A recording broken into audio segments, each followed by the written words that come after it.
Okay, so today we are going to learn the difference between the and a and and.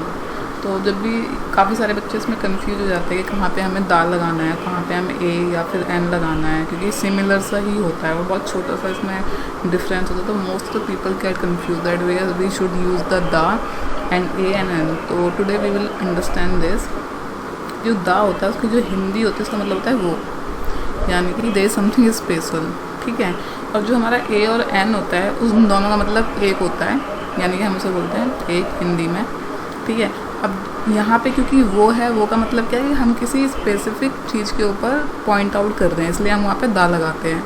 और अगर ए और N आ रहा है यानी कि वो नॉर्मल है, उसके लिए कुछ स्पेसिफिक रीज़न नहीं है, जस्ट वो नॉर्मल है. अब हम यहाँ पे ना एग्जाम्पल से सीखेंगे कि एग्जैक्टली इसमें डिफरेंस क्या होते हैं.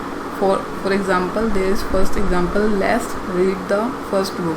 अब यहाँ पे अगर आप देखोगे तो यहाँ पे दा लगा हुआ है. ठीक है. अब ये जो दा है इसका मतलब है वो. तो अगर हम इसे हिंदी में देखेंगे, चलो वो किताब पढ़ते हैं, यानी कि वो का मतलब क्या है, यहाँ पे आ रहा है स्पेसिफिक बुक के बारे में, यानी कोई ख़ास किताब है जिसके बारे में बात कर रहे हैं. अगर यहाँ पे हम दा की जगह ए लगा देंगे तो यहाँ पे क्या हो जाएगा कि हम कोई सी भी बुक के बारे में बात कर रहे हैं. लेट्स रीड अ बुक, तो इसकी हिंदी होगी चलो एक किताब पढ़ते हैं.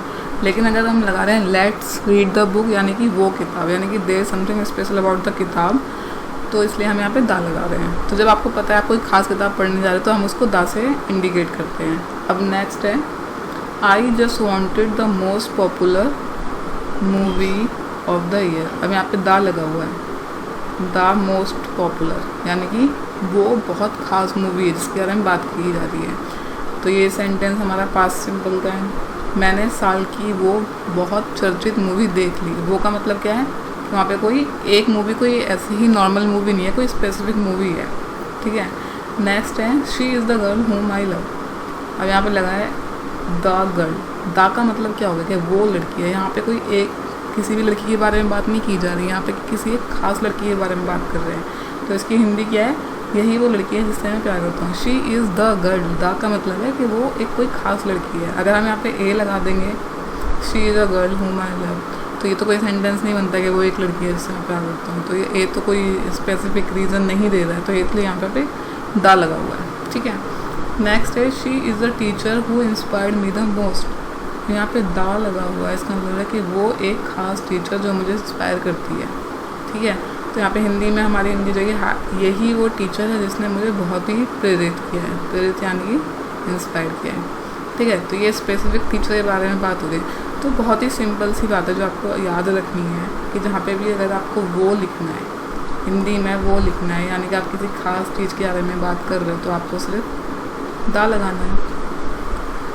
द शर्ट, यानी कि अगर आपकी कोई बहुत ही ख़ास शर्ट है तो आप द शर्ट लगा सकते हो. ठीक है. दी बैग, यानी कोई ख़ास बैग है जिसके बारे में आप बात करो, द बैग हो गया. ठीक है. दी गर्ल, कोई ख़ास लड़की है. और जब इनमें से ये कोई भी ख़ास नहीं है तो आप सिर्फ ए लगा दो. आ शर्ट. ठीक है. आ बैग, आ गर्ल, जहाँ पे भी कुछ भी ख़ास नहीं है. अब ये आ गया हमारा ए एंड एन. दोनों का मतलब एक ही है कि एक होता है हिंदी में. ठीक है. लेट्स रीड अ बुक, चलो कोई किताब पढ़ते हैं. ठीक है. चलो एक किताब पढ़ते हैं, या फिर आप बोल सकते हो इसको कोई किताब पढ़ते हैं. ठीक है. अब कोई का मतलब क्या है, कोई का मतलब है एनी बुक. यहाँ पे कोई स्पेसिफिक बुक के बारे में बात नहीं हो रही है. अगर हैरी पॉटर की हम बात करते हैं, अगर आपके दोस्त को भी पता है कि आप हैरी पॉटर पढ़ रहे हो, तो आप बोल सकते हो उसको द बुक. ठीक है. यानी कोई भी ख़ास किताब जिसके बारे में आपको पहले से ही पता है, जिससे आप बात कर रहे हो उस इंसान से, तो हम वहाँ पे लगा देंगे द. और अगर कोई ख़ास किताब नहीं है तो हम ए और एन लगा देंगे. ठीक है. मैंने एक मूवी देखी, अब यहाँ पे एक आ रहा है, यानी कि मैंने कोई सी मूवी देखी. यहाँ पे हम कोई ख़ास मूवी के बारे में बात नहीं कर रहे हैं, तो यहाँ पे आ जाएगा एनी मूवी, जो इसकी हिंदी है कोई भी मूवी. तो मैंने आ मूवी देखी. द मूवी यानी कि जब कुछ स्पेसिफिक होगा, कुछ स्पेशल है उस मूवी के बारे में. ठीक है. She is just a friend to me, वो सिर्फ मेरी एक ख़ास दोस्त है.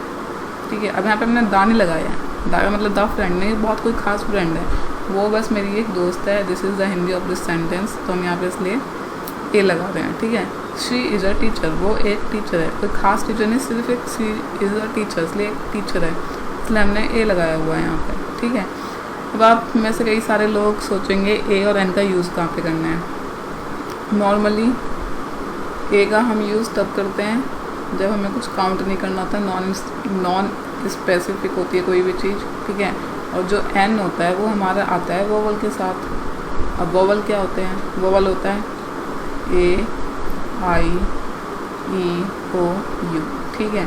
ये जो 5 हो गए, इसके साथ हम एन का यूज़ करते हैं, यानी कि मात्रा हो गई एक्चुअली। जैसे हिंदी में आप बोलते हो कि कुछ वर्ड आ गए तो उसके साथ हम ई की मात्रा लगाते हैं, आ की मात्रा लगाते हैं, तो वैसे ही ये ए, ई, आई, ई, ओ, यू ये सारी मात्रा वैसे ही हो गया। और एन जो है वो इसकी मात्रा हो गई। इसका मतलब है कि एन इसके साथ लगे, वहाँ पे आप ए का यूज़ कर सकते हैं। तो बस सिंपल सा है। दा का यूज़ हमें तब करना है जब कुछ स्पेसिफिक चीज़ के बारे में बात हो रही है, और ए का यूज़ हमें तब करना है जब कुछ भी स्पेसिफिक नहीं है। तो सिर्फ इतना ही है इसमें।